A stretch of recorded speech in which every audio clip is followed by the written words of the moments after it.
الحمدللہ رب العالمین، الصلاة والسلام علی اشرف الانبیاء والمرسلین وعلی آلہ واصحابہ واہل بیتہ وعلی امتہ اجمعین، اما بعد فاعوذ باللہ من الشیطان الرجیم، بسم اللہ الرحمن الرحیم، والضحى واللیل اذا سجى ما ودعك ربك وما قلى صدق اللہ مولانا العظیم۔ ان اللہ وملائکتہ یصلون علی النبی یا ایھا الذین آمنوا صلوا علیہ وسلموا تسلیما، اللهم صل علی سیدنا مولانا محمد وعلی سیدنا مولانا محمد وبارک وسلم، رب اشرح لی صدری ویسر لی امری واحلل عقدۃ من لسانی یفقهوا قولی۔ بآواز بلند الصلاۃ والسلام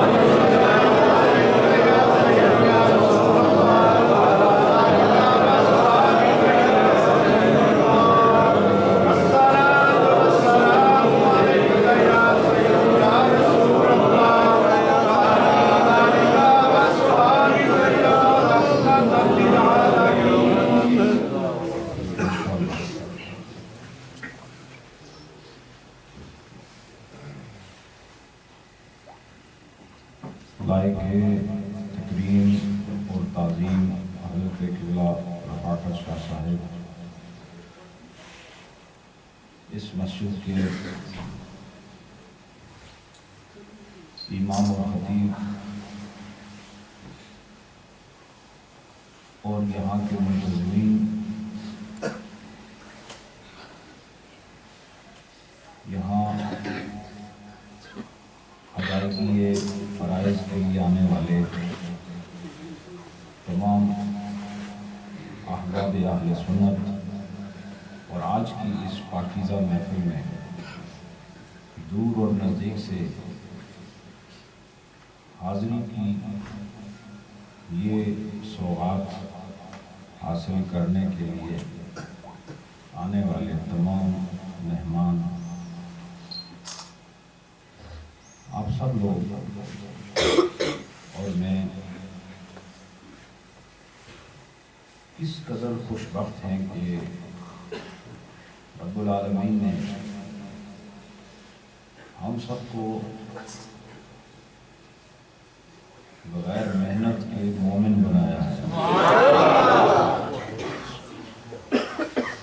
اور بغیر کسی آزمائش میں ڈالے ہمیں وہ فضا دی کہ جس میں اسلام کا نور پیدائش سے اب تک نظر آ رہا ہے۔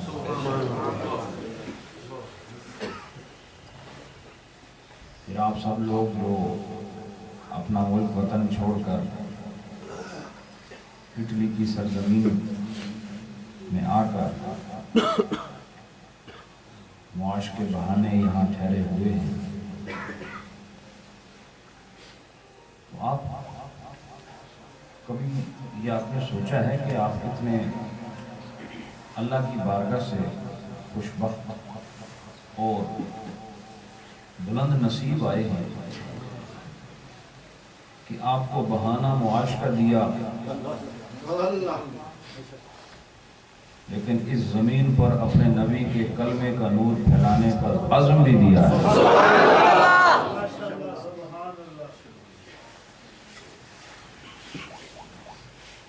میں خوش ہوں کہ آپ اس ملک میں اس کثرت کے ساتھ، اس محبت کے ساتھ، اور جو نعت پڑھی جا رہی تھی پڑھنے والوں نے بھی شوق محبت کا اظہار کیا، لیکن آپ نے بھی کوئی کمی نہیں چھوڑی۔ یہ جذبے، یہ عقیدت، یہ الفت، یہ چاہت، یہ عشق کی آگ آپ کے سینوں میں سلگ رہی ہے، یاد رکھو یہی سرمایہ آخرت ہے۔ بہت مشکل سے یہ درد ملتا ہے۔ لوگ سکون مانگتے ہیں، عشق والے درد مانگتے ہیں۔ لوگ دلوں میں درد ہو تو دوا مانگتے ہیں، ہم بے درد دلوں کو درد کی دعا دیتے ہیں۔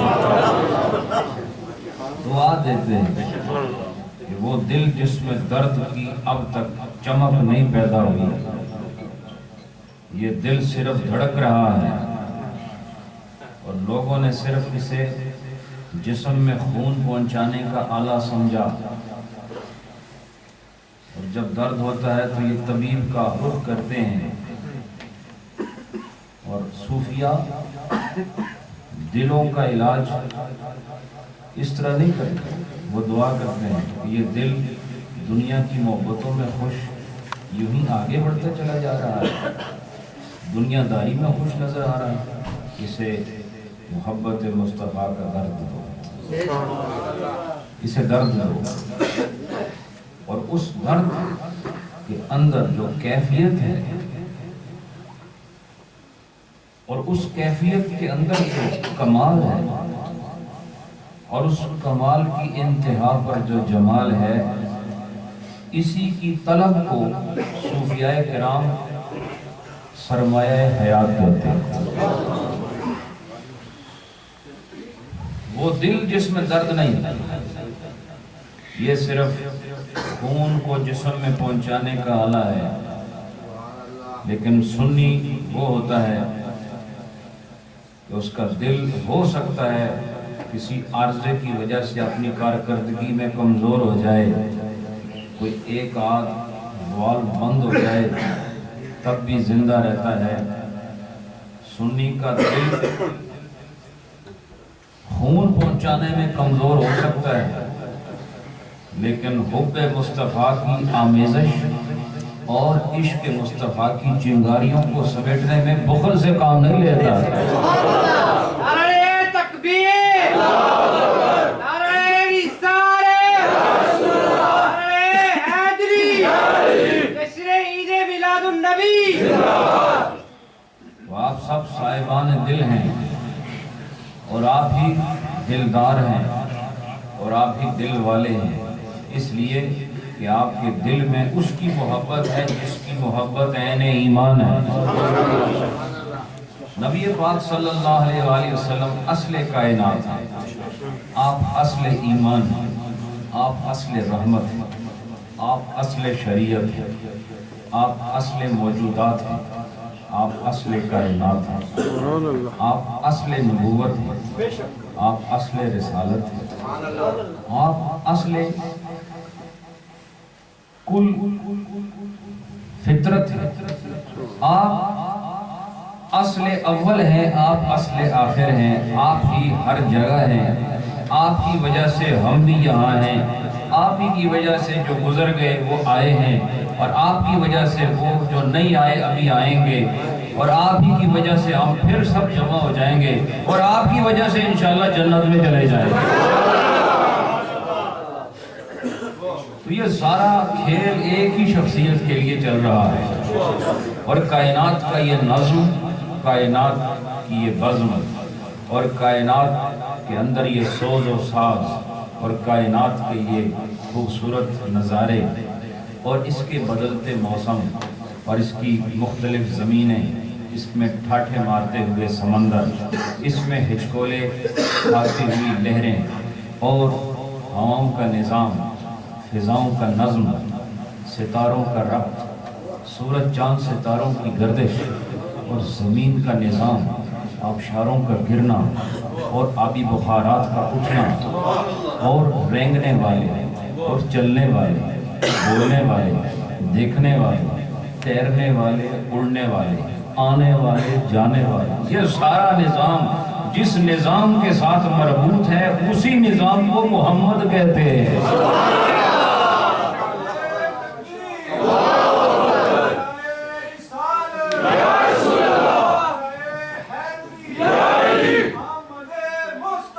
نعرہ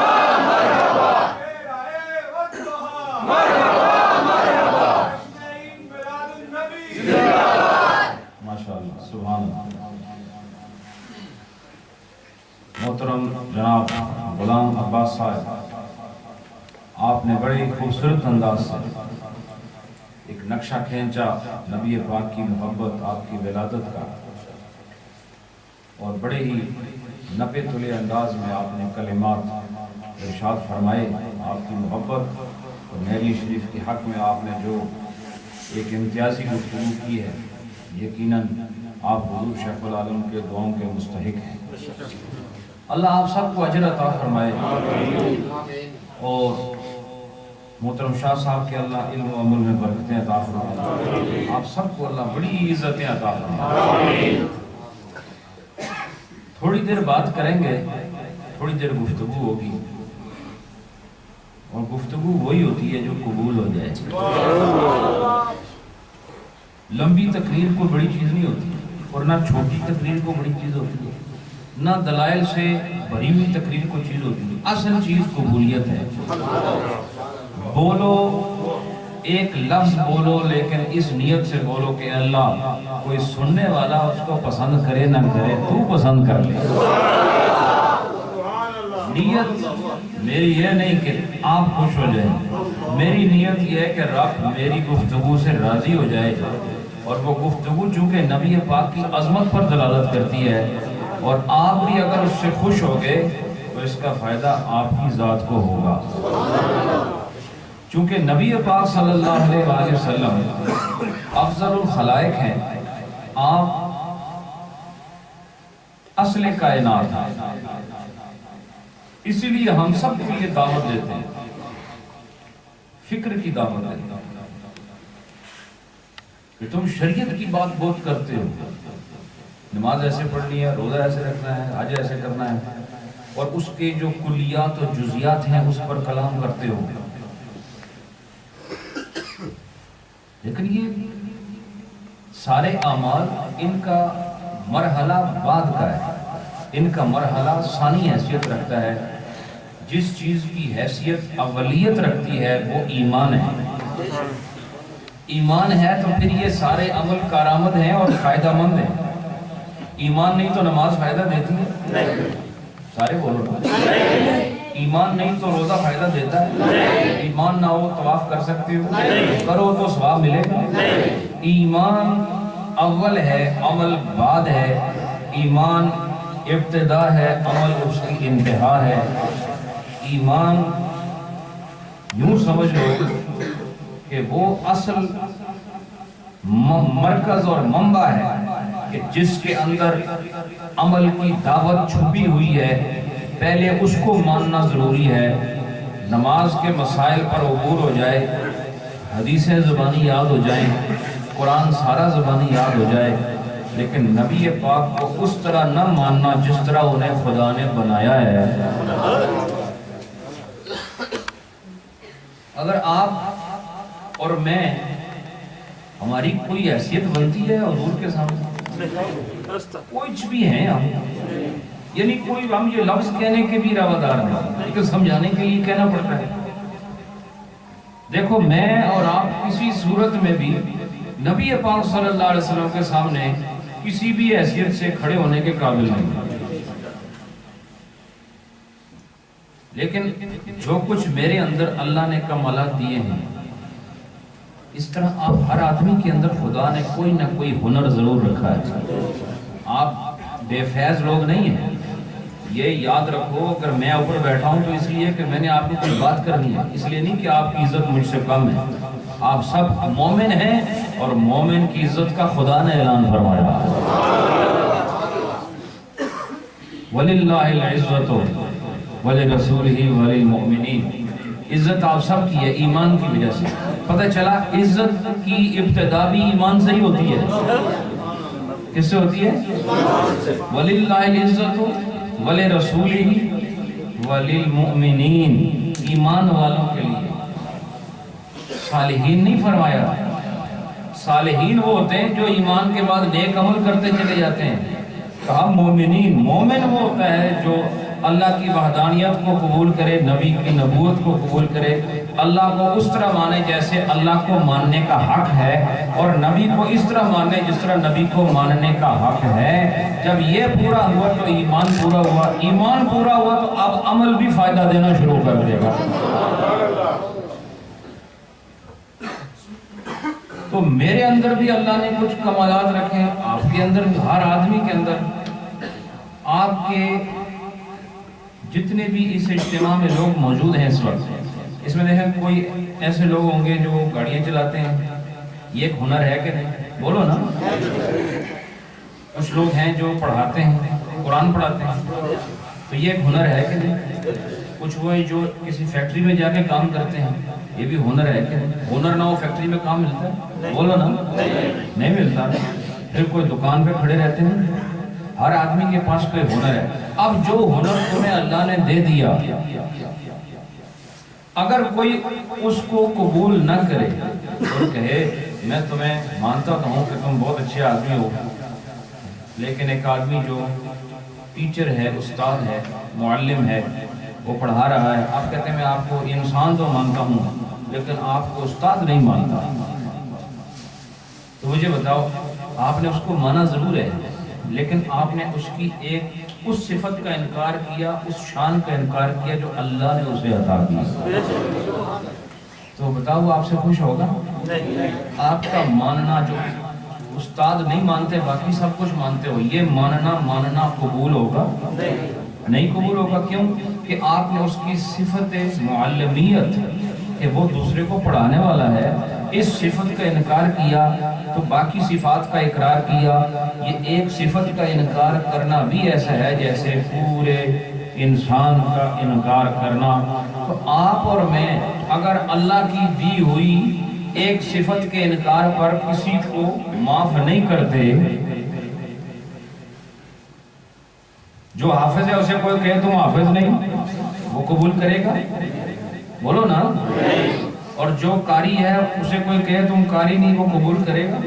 جو عالم ہے اسے کہے تم عالم میں مانتا ہی نہیں، وہ اسے قبول کرے گا؟ نہیں۔ کوئی ٹیکسی چلاتا ہے، وہ کہتا ہے تمہیں گاڑی چلانی بھی نہیں آتی، وہ قبول کرے گا؟ نہیں۔ تو یہ فطرت انسانی ہے۔ میں اور تم اتنے نچلے درجے پر رہ کر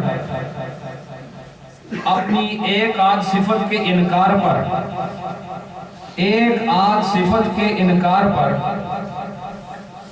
سامنے والے کو قبول نہیں کرتے، اور ہماری حیثیت کتنی ہے وہ ہمیں معلوم ہے کہ کچھ بھی نہیں۔ تو اگر میرے اور تمہارے اندر، ہمارے جان کے اندر، ہمارے فکر کے اندر، ہمارے خیال کے اندر اتنی غیرت کو رکھا گیا ہے کہ خدا کی دی ہوئی نعمت کا اگر کوئی انکار کرے تو ہم اس کا انکار کرتے ہیں، اسے اپنا یار نہیں مانتے، تو پھر ہم اتنے نچلے طبقے والوں کا یہ حال ہے، تو وہ جو بعد از خدا بزرگ تو ہی قصہ مختصر ہے، اس کا عالم کیا ہوگا؟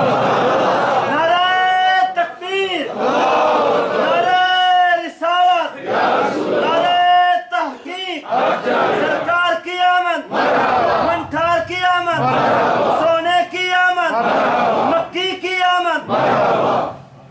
پتہ چلا کہ میں اور آپ اگر ہمارا کوئی انکار کر دے ہم اس سے ناطہ توڑ لیتے ہیں، اور اللہ تعالیٰ نے جس کو نبیوں سے بھی آگے رکھا، فرشتوں سے آگے رکھا، موجودات، معدنیات، مخلوقات سے آگے رکھا، جس سے تخلیق کی ابتدا فرمائی، جس کے چہرے میں اپنا نور خاص رکھا، اور جس کو نبوت بھی سب سے اعلیٰ عطا فرمائی، جس کو کتاب بھی سب سے اعلیٰ عطا فرمائی، جس کی شریعت ساری شریعتوں کو ختم کرنے والی ہے، اور جس کی نبوت پر نبوت کا دروازہ بند ہوتا ہے، اور جس کے کمالات پر پچھلے سارے کمالات بند ہو جاتے ہیں، وہ جو اولین میں ممتاز ہے، آخرین میں منفرد ہے، وہ جو نوریوں اور ناریوں میں، آبی اور خاکیوں میں، خلائی اور فضائیوں میں، وہ جو شرقیوں اور غربیوں میں، اور عرشیوں اور فرشیوں میں، نہ اس جیسا حسن کسی کا، نہ اس جیسا خلق کسی کا، نہ اس جیسی صورت کسی کی، نہ اس جیسی سیرت کسی کی،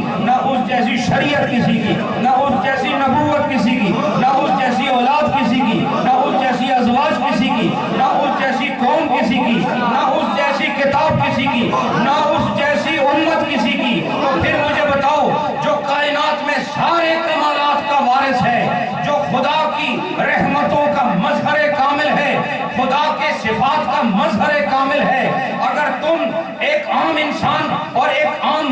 اپنی حیثیت سے اپنی ایک صفت کے انکار پر سامنے والے سے اپنا رشتہ توڑ لیتے ہو تو پھر وہ جو سارے کمالات کا امین ہے اور جو خدا کے بعد بزرگ ترین ہستی ہے، اگر کہو میں محمد مانتا ہوں، یہ محمد ماننا کافی نہیں، بلکہ یوں کہو کہ اے محمد، رب نے آپ کو جو بنایا ہے، جیسا بنایا ہے، اس ہر اعتبار سے میں آپ کو اپنا نبی تسلیم کرتا ہوں۔ پتہ چلا نبی کو ایسے نہیں ماننا کہ اس میں نقص بھی ہو، وہ نبی بھی ہو، وہ نبی بھی ہو، اس میں عیب بھی ہو، وہ نبی بھی ہو، محبوب بھی ہو، اور اسے کچھ خبر بھی نہ ہو، اس کا علم کامل نہ ہو، اس کا ادراک کامل نہ ہو، اس کی نگاہ کا فیض کامل نہ ہو، اس کا سننا محدود ہو، دیکھنا محدود ہو، بولنا محدود ہو، شریعت محدود ہو، دیوار کے پیچھے کی خبر نہ ہو، اور وہ ہو محمد۔ یہ دیکھو ذرا یہ جمع نقیضین کو کیسے سامنے کیا جا رہا ہے، کس طرح سے آگ اور پانی کو ملانے کی کوشش ہو رہی ہے۔ یاد رکھو آگ اور پانی ملتے نہیں، یاد رکھو دن اور رات ایک ہوتے نہیں، یاد رکھو ٹھنڈا اور گرم کبھی ایک ہوتے نہیں۔ اسی لیے مان لو کہ جہاں نقص ہوگا وہاں محمد نہیں ہوگا، اور جہاں محمد ہوگا وہاں نقص نہیں ہوگا۔ یہ جمع نقیضین ہے، یہ ہو نہیں سکتا۔ اسے محمد بھی کہو پھر اس میں نقص بھی تلاش کرو، یہ ہو نہیں سکتا۔ اس نام کو نام رکھنے کا اعلان خود اللہ نے کرایا۔ حضرت آمنہ کے سامنے یہ القاء کیا گیا، فرشتہ آیا اور کہا تم جانتی ہو، تم جانتی ہو، میں اصل میں ابھی اپنے موضوع پر آیا نہیں، یہ تجھے میں تانوں تڑکا شڑکا لا کے تیاری کر رہا ہانڈی تیار کرنے سے پہلے کیا ہوندہ ہے؟ تڑکا پہلے ہوندہ ہے یا آخری جو ہوندہ ہے؟ پہلے ہی ہوندہ ہے۔ یہ اجے شروعات ہے۔ یہ تو دیکھا گا کہ تواڈی روح اتنی نرم ہو گئی ہے کہ جڑی گل کرا اندر ٹر جائے گی تو پھر موضوع شروع ہو گا۔ حضرت آمنہ کو کہا، فرشتے نے کہا تم جانتی ہو تمہارے بطن میں کون ہے؟ تم جانتی ہو تمہارے بطن میں کون، تم کس سے حاملہ ہوئی؟ پھر خود ہی کہا کہ تم اس امت کے سردار کے ساتھ حاملہ ہوئی، امت کے سردار۔ اور پھر اس کا نام تم نے محمد رکھنا ہے۔ کیا نام رکھنا ہے؟ محمد رکھنا ہے۔ نام کیا رکھنا ہے؟ محمد۔ اب سنو، جب محمد کہہ دیا، آمد سے پہلے نام بتا دیا، اور شریعت مصطفیٰ کیا ہے کہ پیدا ہونے کے 7ویں دن نام رکھا جائے، عقیقہ کیا جائے، قربانی دی جائے، نام 7ویں دن تک رکھ لیا جائے۔ یہ ایک مستحب اور مسنون طریقہ ہے، پہلے دن بھی رکھ سکتے ہو، 7ویں دن کے بعد بھی رکھ سکتے ہو، لیکن ان کا نام ان کی آمد سے پہلے اس لیے رکھا تاکہ کائنات کو بتا دیا جائے کہ یوں نہ سمجھنا کہ محمد اب آ رہے ہیں، اب ظاہر ہو رہے ہیں، یہ نہ سمجھنا کہ اب آئے ہیں، اب تو ظاہر ہو رہے ہیں، ابھی تم نہیں آئے تھے تو یہ پہلے موجود تھے، کیونکہ خلق کی ابتدا نور مصطفیٰ سے ہوئی ہے، نور مصطفیٰ سے تخلیق کی ابتدا ہوئی ہے، اور تخلیق کیا اللہ نے۔ یاد رکھو، اب میں موضوع کی طرف بڑھ رہا ہوں۔ اللہ نے نبی پاک کو پیدا کرنا چاہا شکل انسانی میں، نبیوں سے اعلان کرائے، رسولوں سے اعلان کرائے، ان کی کتابوں میں اعلان کرائے، صحائف سماویہ میں اعلان کرائے، فرشتوں سے اعلان کرائے، سینہ بسینہ اعلان کراتا رہا رب۔ انسانوں میں جب عالم انسانیت میں یہ خلق ڈھلی تو ان کے سینہ بسینہ اعلان کراتا رہا کہ ایک آئے گا جس کو محمد کہتے ہیں۔ یہ اس وقت کہا جب یہ انسانوں میں تخلیق شروع ہوئی، اور جب ابھی جسم انسان نہیں بنا تھا، صرف روحیں ہی روحیں تھی، اس وقت بھی کہا تھا کہ میرا محبوب تم میں آئے گا۔ نبیوں کی روحیں اس میں موجود تھی، ان کو کہا میرا محبوب آئے گا۔ آمد مصطفیٰ کے چرچے اس وقت تھے جب ابھی جسم پیدا نہیں ہوا تھا. جب روح بنائی تو آمد مصطفیٰ کا اعلان کیا، اور جب جسم بنایا تو پھر آمد مصطفیٰ کا اعلان کیا. تو یاد رکھو، تم جو سمجھتے ہو کہ ولادت مصطفیٰ کا جشن روکو گے اور میلاد مصطفیٰ کو بدعت کہو گے، یاد رکھو آمد مصطفیٰ وہ موضوع ہے کہ جو روحوں میں بھی رکھا گیا ہے، جسموں میں بھی رکھا گیا ہے. اور وہ جو اس کو مانتے نہیں وہ نہ جسم والے ہیں نہ روح والے ہیں. ہم اہل سنت یہ دعویٰ کر سکتے ہیں جسم بھی ساڑھا ہے تو روح بھی ساڑھی ہے. کیوں کہ ہم دونوں سے مانتے ہیں نبی آیا ہے اور نبی نے آ کے اپنا آپ دکھایا ہے، اور جو تم یہاں بیٹھے ہو یہ ان کے آنے کا صدقہ ہے، اور یہ ساری بزم کائنات کی رنگینیاں انہی کے دم قدم سے ہیں. ہم آمد مصطفیٰ کو مانتے بھی ہیں، سجاتے بھی ہیں، سجواتے بھی ہیں. گھر بھی روشن ہیں، گلیاں بھی روشن ہیں، سڑکیں بھی روشن ہیں، میدان بھی روشن ہیں. گھر اور دل، دماغ، روح، فکر، خیال، قال اور حال، جسم، روح، یہ سب روشن ہیں ان لوگوں کے جو میلاد مصطفیٰ کی حقیقت کو سمجھتے ہیں. جب اللہ نے آپ کو محمد بنایا، پیدا کیا، کوئی نقص چھوڑا؟ ولادت نرالی تھی نا، بولو نا. حمل بھی نرالا، ولادت بھی نرالی، اور ولادت کا دن بھی نرالا، ولادت کا مہینہ بھی نرالا. ہر چیز منفرد ممتاز ہے. اب جو دنیا میں آئے اللہ نے پھر ارشاد فرمایا والضحیٰ، کیا فرمایا؟ واللیل اذا سجا. بڑی معروف آیات اہل علم سے آپ نے سنا ہوگا. والضحیٰ. اب میں آپ کو ان آیات سے کچھ چند نتائج نکال کے دوں گا، آپ غور سے بات سننا. دروشی پڑھ لو. السلام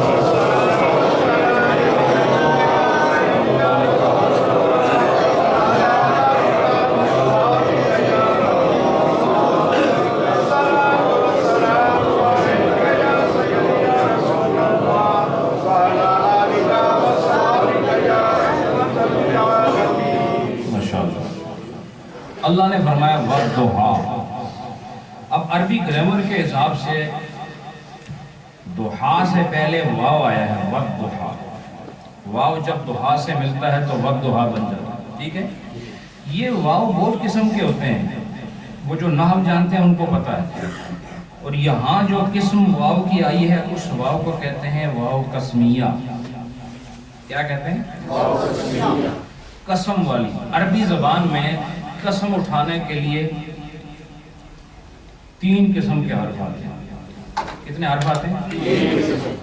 واو، با اور تا. یعنی اگر ہم قسم کھائیں تو کہتے ہیں واللہ. کہتے ہیں نہیں واللہ کہتے ہو نا؟ تو واللہ کا مطلب اللہ دی قسم. تہاڈی زبان وچ واللہ دا کی معنی؟ اللہ دی قسم.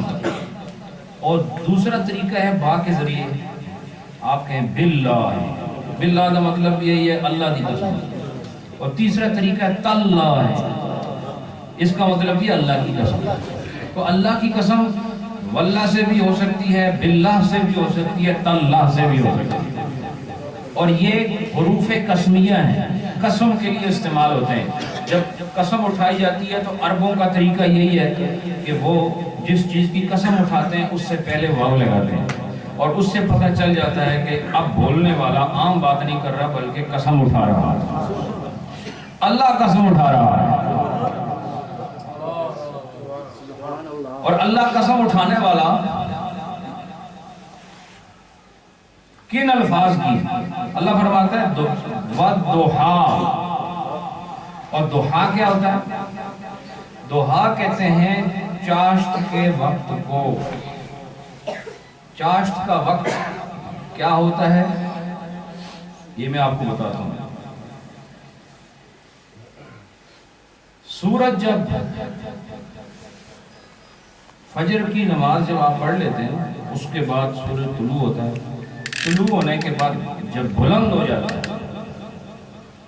بلند ہو جاتا ہے اور مکمل ہوتا ہے اور رات کا ایک ذرہ بھی باقی نہ رہے، اس کو کہتے ہیں ضحیٰ عربی میں، اس کو کہتے ہیں وقت چاشت۔ کیا کہتے ہیں؟ وقت چاشت۔ اور ہماری فقہ کے اندر اس وقت کی ایک نماز بھی ہوتی ہے جس کو صلاۃ الضحیٰ کہتے ہیں۔ کیا کہتے ہیں؟ وہ 2 رکعت یا 4 رکعت منقول ہے، اور دیگر شوافع وغیرہ حنبلی مالکی 8 تک کے کلمات بھی روایات میں وہ بتاتے ہیں، لیکن ہمارے ہاں 2 یا 4 رکعت ایک چاشت کی پڑھی جاتی ہے۔ اور یہ بھی خصوصیت ہے نبی پاک صلی اللہ علیہ وآلہ وسلم کی کہ آپ کو نماز چاشت کی خصوصیت کے ساتھ خاص کیا گیا ہے۔ یہ وقت کون سا ہے؟ یہ وقت وہ ہے جب سورج بالکل افق سے اٹھ جائے، اور اتنا اٹھ جائے کہ رات کو باقی نہ رہنے دے، اس کو ضحیٰ کہتے ہیں۔ تو اللہ نے قسم کھائی اس وقت کی کہ جس میں رات باقی نہیں رہتی، سورج اتنا بلند ہو جاتا ہے کہ رات کے تمام اثرات ختم ہو جاتے ہیں، یہ وہ وقت ہے جس کو ضحیٰ کہتے ہیں۔ اللہ نے وقت چاشت کی قسم کھائی، والضحیٰ، چاشت کی قسم۔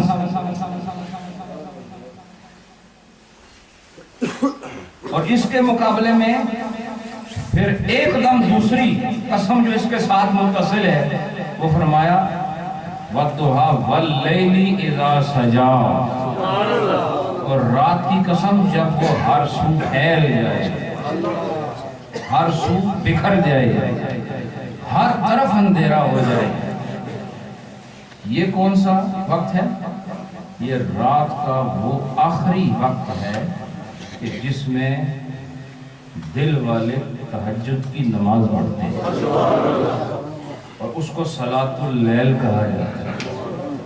یہ بھی خصوصیت ہے محمد مصطفیٰ صلی اللہ علیہ وسلم، ان کو 2 نمازیں الگ سے خاص دی گئی ہیں، ایک صلاۃ الضحیٰ ہے اور ایک صلاۃ اللیل ہے۔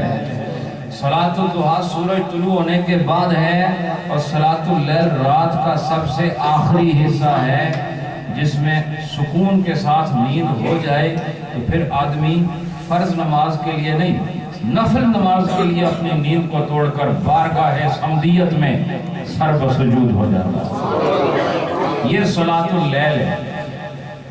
تو دن کا وہ کامل حصہ کہ جس میں ہر طرف نور ہی نور ہوتا ہے، رب اس کی قسم کھاتا ہے، اور رات کا وہ کامل حصہ کہ جس میں ہر طرف اندھیرا ہی اندھیرا ہوتا ہے، اللہ اس کی قسم کھاتا ہے۔ اور ان دونوں وقتوں میں ایک نماز ہوتی ہے، دونوں وقتوں میں نفل نماز ہوتی ہے، وہ جو صبح ہوتی ہے اسے چاشت کی نماز کہتے ہیں، اور جو رات کے آخری حصے میں ہوتی ہے اسے تہجد کی نماز کہتے ہیں۔ اور ان دونوں وقتوں کا رب تعالیٰ نے قسم کے ساتھ ذکر فرمایا۔ ایک روایت تو یہ ہے، ایک روایت یہ ہے، تو اہل علم نے پھر بتایا کہ وقت چاشت کی قسم اٹھانا اور وقت تہجد کی قسم اٹھانا، یہ خاص وقت ہے نبی پاک کی خاص نماز کا۔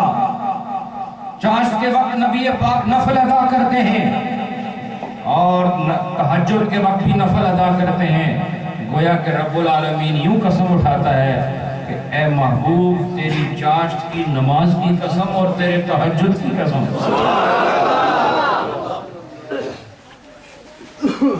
وقت کی بھی قسم ہے، نماز کی بھی قسم ہے۔ ایک قول یہ ہے، اور ایک قول اب میں آپ کو عاشقانہ پیش کرتا ہوں، ایک قول آپ کو مخلصانہ پیش کرتا ہوں۔ مخلصانہ قول کون سا ہوتا ہے؟ وہ کہ جس کے اندر تازگی اور خلوص ہوتا ہے۔ مخلص اسے کہتے ہیں جس کے اندر اخلاص ہوتا ہے، اور اخلاص وہ ہوتا ہے جس کے اندر خالص چیز کا ہونا متحقق ہو جائے۔ اسی کہتے ہو نا خالص دودھ، کہتے ہو کہ نہیں؟ یہ خالص اصل میں عربی کا لفظ ہے، اور خالص وہ ہوتا ہے جس میں خلوص ہوتا ہے۔ خلوص وہ ہوتا ہے جس میں کسی دوسری چیز کی آمیزش نہ ہو. بات نہیں سمجھے آپ؟ خلوص کیا ہوتا ہے؟ جس میں کسی غیر کی آمیزش نہ ہو، وہ خلوص ہوتا ہے. اور خالص کو دودھ جو خالص ہوتا ہے اس لیے کہتے ہیں کہ اس میں کسی اور چیز کی آمیزش نہیں ہوتی، اس لیے اس کو خالص کہتے ہیں. خلوص کی تشریح کر رہا ہوں. اور وہ کیا ہے؟ عشق والوں نے ایک ترجمہ اور کیا، کہا والضحیٰ دن ہے نا. جو میں تقریر نہیں کر رہا، میں ابھی آپ کو بڑی میٹھی باتیں سنانے والا ہوں، محبت سے سننا. کہا دن کی قسم اٹھائی اس وقت کی کہ جب سورج بلند ہو جاتا ہے، تاریکی نہیں رہتی. کہا اس دن سے مراد حضور کا ظاہر ہے. کیا فرمایا؟ اس سے مراد کیا ہے؟ حضور کا ظاہر. یعنی سامنے جو کسی نے دیکھو جس طرح وہ نظر آوے وہ تو ظاہر ہوتا ہے. کہا والضحیٰ سے مراد ہے اے نبی تمہارے ظاہر کی قسم. والضحیٰ سے کیا مراد ہے؟ اے نبی تمہارے ظاہر کی قسم. اور واللیل سے نبی کے باطن کی قسم اٹھا رہا ہے. جو اندر ہوتا ہے اس کو لیل کے ساتھ مناسبت دی، اور جو ظاہر ہے اس کو ضحیٰ کے ساتھ مناسبت دی.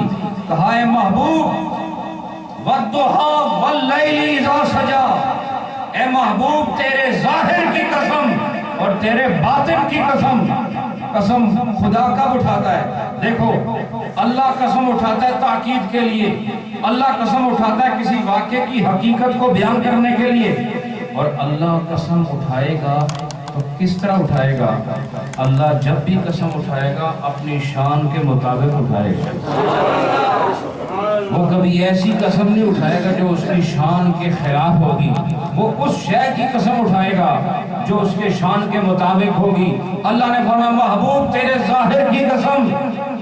اور ظاہر کو مناسبت ہے سورج کے ساتھ، باطن کو مناسبت ہے رات کے ساتھ. اور چونکہ آپ دن کی نماز پڑھتے ہیں، رات کی نماز پڑھتے ہیں، اور اللہ جب آپ کے ظاہر کی قسم اٹھاتا ہے، آپ کے باطن کی قسم اٹھاتا ہے، تو یہ بات آج خود ثابت ہوتی ہے. اے محمد جب رب تمہارے ظاہر کی قسم اٹھاتا ہے اور تیرے باطن کی قسم اٹھاتا ہے تو پھر کائنات میں تیرا جیسا ظاہر کسی کا نہیں اور تیرے جیسا باطن بھی کسی کا نہیں. کیوں؟ رب اپنی شان کے مطابق قسم اٹھاتا ہے، اور رب نے آپ کے ظاہر کو بھی خود بنایا ہے، آپ کے باطن کو بھی خود بنایا ہے. کہا جیسے دن اور رات مل کر ایک یوم بناتے ہیں، ایسے ہی محمد کا ظاہر اور باطن مل کر ایک نبی کامل سامنے نظر آتا ہے. اے نبی تیرا ظاہر بھی باکمال ہے، تیرا باطن بھی باکمال ہے. ظاہر دیکھو تو اندر کا نور نظر آتا ہے، اور باطن کو دیکھو تو ظاہر کا نور نظر آتا ہے. رب نے آپ کے ظاہر کی قسم کھائی، آپ کے باطن کی قسم کھائی. پتہ چلا اے نبی تیرا ظاہر بھی نور ہے، تیرا باطن بھی نور ہے. تیرے ظاہر میں نبوت ہے، تیرے باطن میں رسالت ہے. رب رب ہو کر تیرے اندر کی قسم کھاتا ہے، تیرے باہر کی بھی قسم کھاتا ہے.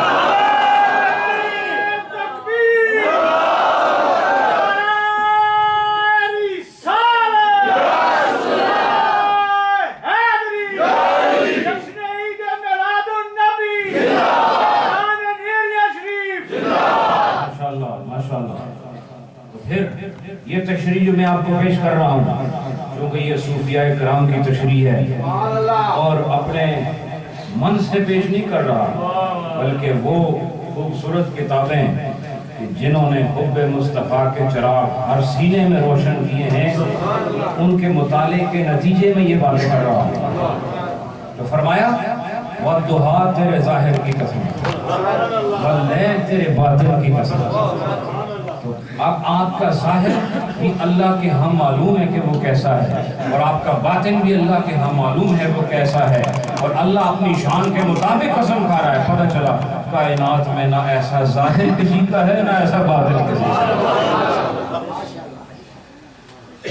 اب دیکھو جب سورج نکلتا ہے